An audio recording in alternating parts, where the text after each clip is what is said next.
राष्ट्रपतींच्या मंजुरीनंतर महाराष्ट्र धर्म स्वातंत्र्य कायदा लागू, सक्तीच्या धर्मांतरणावर कठोर शिक्षा होणार, तर कायद्याला कोर्टात चॅलेंज करणार, प्रकाश आंबेडकरांची माहिती।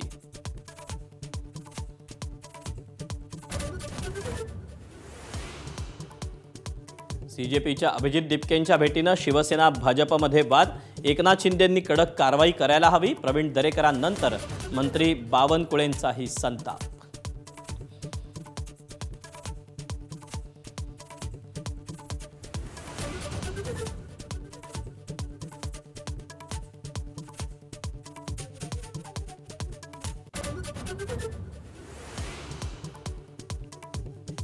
दिल्लीतील विद्यार्थ्यांच्या आंदोलनाआडून दहशतवादी हल्ल्याचा कट उघडकीस, पोलिसांच्या गणवेशात दंगल भडकावण्याचा कट होता, संशयित दहशतवादी हमीम मंडलच्या चौकशीतून खुलासा।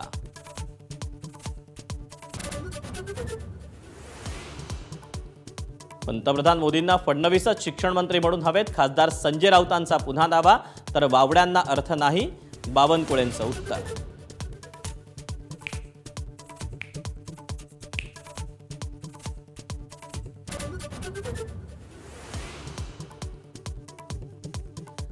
संसदेत परिधान केलेल्या साधू वृक्षावरून पप्पू यादव वादात, पत्रकार परिषदेत गोंधळ घालणाऱ्या समर्थकांकडून जबर मारहाण, तर वाराणसीत पप्पू यादवांसह राहुल गांधींवर गुन्हा दाखल।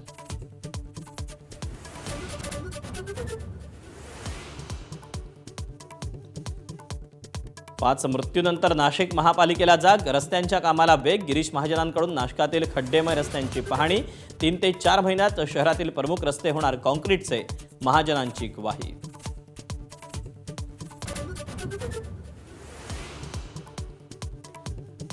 उजनी धरणातील विसर्गामुळे चंद्रभागेनं इशारा पातळी ओलांडली, पंढरपूर शहरात पूरस्थिती, तर कृष्णा नदीच्या पातळीतही मोठी वाढ।